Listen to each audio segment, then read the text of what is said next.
Ibn Taymiyyah, grand théologien sunnite, auteur de nombreux ouvrages, Ibn Taymiyyah est né en 1263 à Harran, Turquie. Suite à l'invasion mongole, il a émigré à Damas avec son père à l'âge de 6 ans. C'est là qu'il vivra jusqu'à sa mort en 1328. À 22 ans, il enseigne l'exégèse coranique par tradition. Tafsir bil matur, à distinguer de l'exégèse par l'opinion, ad tafsir birei. Sa première intervention publique a lieu en 1292.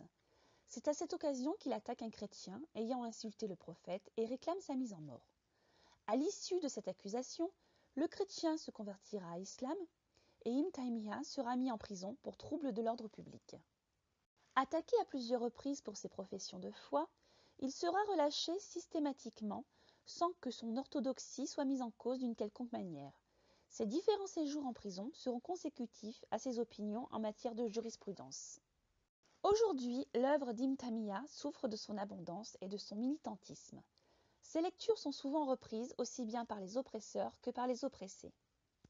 On les effectue avec des ambitions assez orientées, et à ce titre, il est difficile d'y retrouver ses réelles pensées. Yahya Michaud, professeur en sciences politiques à Oxford, lui a consacré de nombreuses années d'études et lors d'une conférence a mis en évidence l'immensité de ses travaux.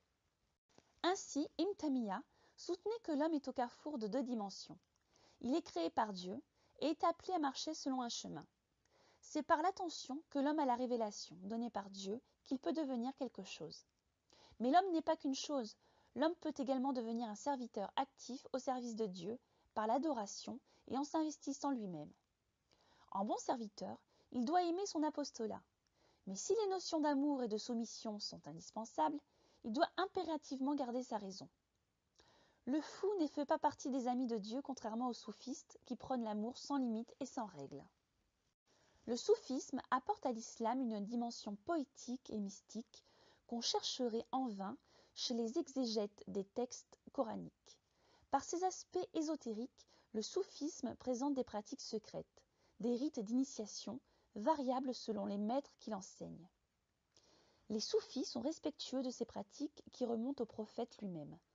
Mahomet aurait reçu, en même temps que le Coran, des révélations ésotériques qu'il n'aurait ensuite communiquées qu'à certains de ses compagnons. Ibn Taymiyyah a dénoncé les dérives du soufisme, mais il avait de l'estime pour certains soufis qu'il jugeait conformes à l'orthodoxie. Les grands maîtres soufis sont bien connus et acceptés. Ces grands soufis étaient les leaders de l'humanité et ils appelaient à ce qui était juste et interdisaient ce qui était mauvais. Selon lui, le parti le plus juste à prendre, plutôt de dire qu'ils, les soufis, s'appliquent à obéir à Dieu.